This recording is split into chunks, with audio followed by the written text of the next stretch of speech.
अज़ान हो रही थी मस्जिद में। मैं छत पर आई थी कपड़े सुखाने के लिए और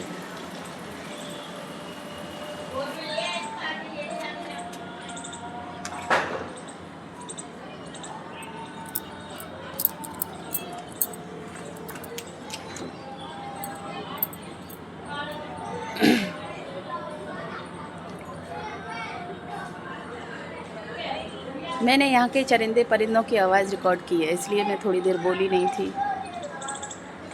यहाँ पर स्पैरल की आवाज़ आ रही है, स्लोली स्लोली, एकदम प्यारी प्यारी सी। बहुत सारे लोगों को ऐसी चीज़ें देखने को नहीं मिलती हैं जो ऐसी जगहों पर रहते हैं जहाँ पर पेड़ पौधे नहीं होते। बहुत सारी जगहों पर ये नीम का पेड़ है हमारे घर के पास, जो हमारी छत पर 4 चांद लगा देता है। मैं जब भी छत पे चढ़कर आती हूँ ना, तो इस पेड़ के पास खड़ी होती हूँ तो मुझे ऐसा लगता है मैं अपने एक अच्छे से दोस्त के पास खड़ी हूँ। ऐसे ही पेड़ एक हमारे घर पे भी था और वो दूसरा पेड़ था। उस पेड़ का मुझे नाम नहीं पता वो किस चीज़ का था। उस पर रेड कलर के फ्लावर आते थे, लेकिन बड़ा होने के बाद वो काफ़ी बड़ा था, इससे थोड़ा छोटा था, लेकिन वो आंधी और तूफ़ान में उखड़ गया जड़ से।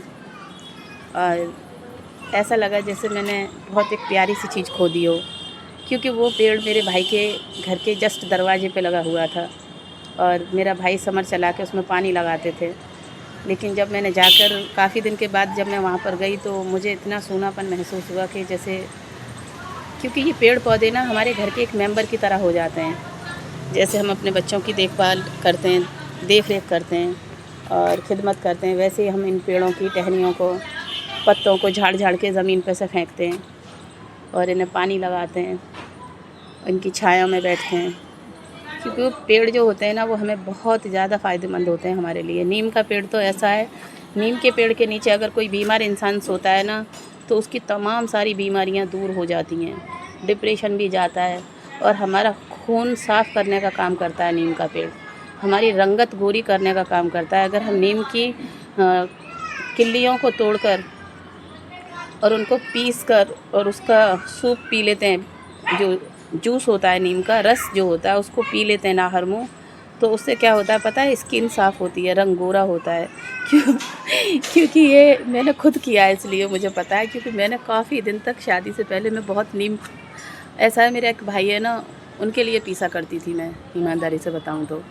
जो मेरे सबसे छोटे भाई हैं उनसे बड़े भाई के लिए मैं नीम पीसा करती थी और उन्हें छान के दिया करती थी छलनी से, क्योंकि उनके बॉडी पर इन्फेक्शन होता था, दाने निकलते थे।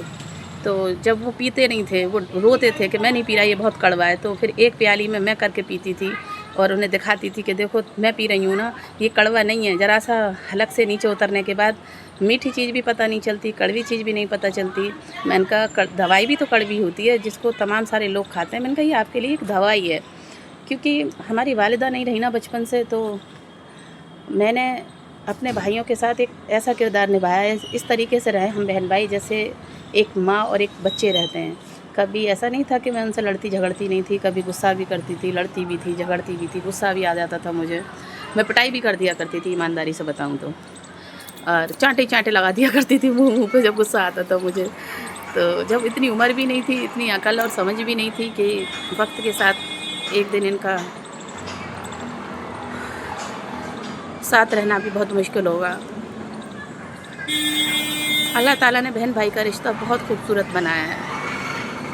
शादी से पहले बहन और भाई आपस में लड़ते हैं और शादी होने के बाद भाइयों को बीवियां मिल जाती हैं लड़ने के लिए और बहन को बहनों ही मिल जाते हैं लड़ने के लिए। और जब बहन भाई आपस में लड़ रहे होते हैं तो सोचते हैं कि हमने एक दूसरे की शक्ल भी नहीं देखेंगे बड़े होने के बाद, शादी होने के बाद हम तुम्हारे पास बिल्कुल नहीं आएंगे और हम तुमसे बिल्कुल भी वास्ता नहीं रखेंगे, चली जाना आप हमारी ज़िंदगी से। और बहन भी कह देती हैं अपने भाइयों से, लेकिन जब वो दूसरे के घर जाकर परेशानी उठाती हैं ना, और दूसरों के घर जाकर के हम अपने भाइयों को चिल्लाते, मारते, पीटते, उसके बावजूद वो हमारे साथ हर वक्त खड़े रहते हैं, तब इस चीज़ का एहसास होता है कि हमारे भाई हमारे लिए सबसे ज़्यादा मुसीबत उठा सकते हैं, सबसे ज़्यादा तकलीफ़ उठा सकते हैं। इतनी तकलीफ़ हमारे लिए कोई भी नहीं उठा सकता जितनी कि एक लड़की का भाई उठाता है एक बहन के लिए। कभी तो वो खुद लड़ता है, फिर अपनी बीवियों से लड़ने लगते हैं वो। उनकी बीवियाँ कहने लगती हैं कि हमें तुम पसंद हो ओनली, तुम्हारे घर वाले पसंद नहीं हैं।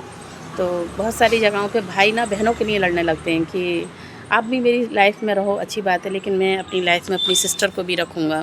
देखिए ये स्क्वायरल बैठी हुई है जो मेरी अभी नज़र पड़ी है।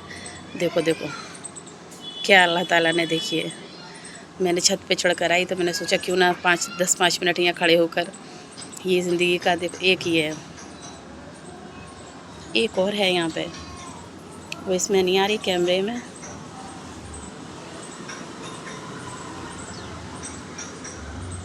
एक ही टहनी पे लगी हुई है नीचे, ये देखो 2 स्क्वायरल हैं। मैं काफ़ी दिन अजान हो रही थी ना तो बोली नहीं थी, क्योंकि मैं कपड़े सुखाने आई हूँ अभी छत पे। कल बारिश में भीग कर आए थे हस्बैंड हमारे और बच्चे, तो वो कपड़े धोकर अंदर ही लटका दिए थे पैक पर। लेकिन अब मौसम खुल गया है तो मैंने सोचा क्यों ना छत पर लटका दिए जाएँ ये कपड़े। तो यहाँ पे स्क्वायरल को देखा तो इनकी ज़िंदगी से जीने को मिलता है, देख कर मिलता है, हमें मोटिवेट आता है कि हमारी लाइफ बहुत अच्छी है। अल्लाह का लाख लाख शुक्र है कि इनके पास ना घर है ना कुछ है, फिर भी ये अल्लाह से कोई शिकवा नहीं करते और अपनी ज़िंदगी बसर कर रहे होते हैं। तो अगर किसी को अपना रंग गोरा करना हो तो वो नीम का, जो लड़कियां जो लड़के कुंवारे हैं उनकी शादी नहीं हुई है और वो चाहते हैं कि हम फेयर दिखाई दें, गोरे दिखाई दें, तो वो नीम का जूस किल्लियों को पीस के नाहर मुँह आकर, उन्हें कड़वा पसंद कर सकते हैं, बर्दाश्त कर सकते हैं तो पी लिया करें, क्योंकि ये ठंडा भी होता है, बॉडी को ठंडा रखता है, जिससे गर्मी के दाने वगैरह नहीं निकलते, स्किन साफ़ होती है और खून साफ़ होता है और आँखों की रोशनी भी बढ़ती है, कहते हैं बाल वगैरह भी बढ़ते हैं। और जो लोग जिनके घर में नीम हैं, नीम के पेड़ मौजूद हैं, वो नीम के पेड़ के नीचे सोने की कोशिश किया करें, क्योंकि नीम बेइंतहा फ़ायदेमंद होता है हमारे लिए। जैसे माँ बाप की कड़वी डांट हमारे बाद में काम आती है, इसी तरीके से ये नीम की किल्लियाँ बहुत सारे लोग तो यूँ ही चबा लेते हैं। मैं नहीं अब चबा पाती, पहले चबा लिया करती थी, लेकिन अब नहीं। जब अपने भाई के साथ वो पीते थे ना जूस, तो मैं भी पिया करती थी जानबूझकर दिखाकर उन्हें। तब मैंने इस चीज़ को महसूस किया था, सुना था सिर्फ़ कि रंग गोरा होता है, लेकिन हाँ मेरा कलर एकदम फेयर हो गया था उस टाइम और मेरे भाई का भी कलर बहुत गोरा था। सभी भाई में मेरे सिर्फ एक बड़े भाई का रंग थोड़ा सांवला था, बाकी मेरे सभी भाई गोरे थे, ऐसे नहीं थे कि काले थे। और अब तो खैर बाहर घूमते रहते हैं, अब अपनी केयर भी नहीं करते, सब मैरिड हो गए हम बहन भाई। तो जिसका जैसा चल रहा है वैसा ठीक है। देखिए एक ये यहाँ घूम रही है, ये टहल रही है पेड़ों पर, देखना अपने खाने को तलाश करते हैं। ये चरिंदे परिंदे खाते हैं और अल्लाह का शुक्र अदा करते हैं, सो जाते हैं और फिर दूसरे दिन खोज में लग जाते हैं। तो हमसे अच्छी लाइफ तो ये लोग बिताते हैं। हम लोग तो बिला वजह किसी ने कुछ कह दिया तो रो रहे हैं, पीट रहे हैं, टेंशन कर रहे हैं और झगड़ रहे हैं कि अरे उसने मुझे ऐसा क्यों बोला, उसने वैसा क्यों बोला। ये तो सब लाइफ के फंडे हैं जो धीरे धीरे समझ में आते हैं। मैं अपने पूरे पेड़ की वीडियो बना लेती हूँ इसलिए कि पता नहीं कब कब आने को मिलता है ऊपर मुझे।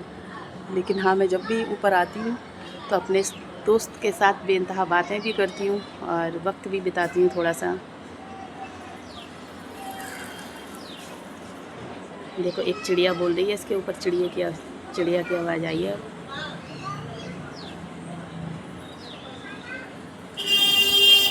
ये आवाज़ें हमें दरख्तों के पास ही सुनने को मिलती हैं, जहाँ पर बागात वगैरह होते हैं। आज हवा बहुत अच्छी चल रही है ऊपर, बहुत प्यारी प्यारी सी।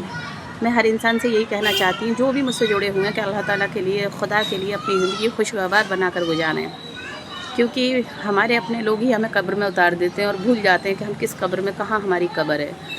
और ज़िंदगी का सफ़र 60 साल, 50 साल, 10 साल, 20 साल, 35 साल, 100 साल, इससे ज़्यादा तो नहीं है किसी का भी। और अगर इससे ज़्यादा है ना तो बुजुर्गी है, बुढ़ापा है। बुढ़ापा, बुरा वक्त आना, बुरी ज़िंदगी जीना, दूसरों की मोहताजी। आज बहुत अच्छी हवा चल रही है, हवा की आवाज़ें आ रही हैं। अब मैं नीचे जा रही हूँ क्योंकि मुझे खाना भी बनाना है। खाना हमारे घर में दोपहर में लेट बनता है, इसलिए। सबा खैर, अल्लाह हाफिज़।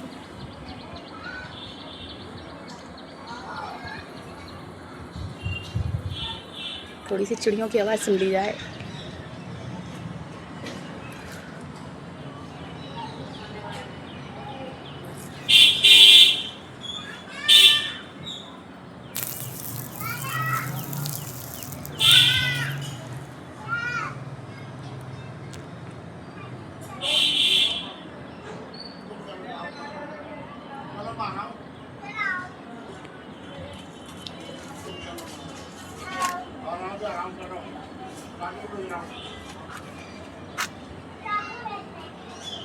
मुझे जब भी फुर्सत मिलती है मैं अपनी ज़िंदगी को एंजॉय करती हूँ और सभी से इस चीज़ को कहती भी हूँ कि अच्छा पहनें, अच्छा खाएं और खुश होकर ज़िंदगी बिताएं, क्योंकि पता नहीं हम कब तक यहाँ रहें और कब तक दोबारा आएँ या ना आएँ। दोबारा इस ज़िंदगी में, इस दुनिया में आने का कोई भरोसा नहीं है। पता नहीं हम दुनिया में दोबारा आ सकेंगे भी या नहीं।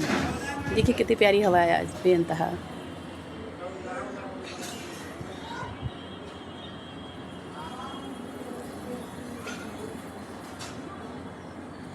एक एक पत्ता हिल के कहता है अल्लाह है, एक एक पत्ता हरा होकर कहता है अल्लाह है। नीम का पेड़ एक एक पत्ते से भरा हुआ कहता है अल्लाह है। ज़मीन से जुड़ी हुई जड़ कहती है अल्लाह है। ये काली काली टहनियाँ कहती हैं अल्लाह है। हमारे दिल से निकलती हुई आवाज़ कहती है कि अल्लाह है। हमारी ज़बान कड़वा और मीठा महसूस करती है, फ़ीका महसूस करती है कि अल्लाह है।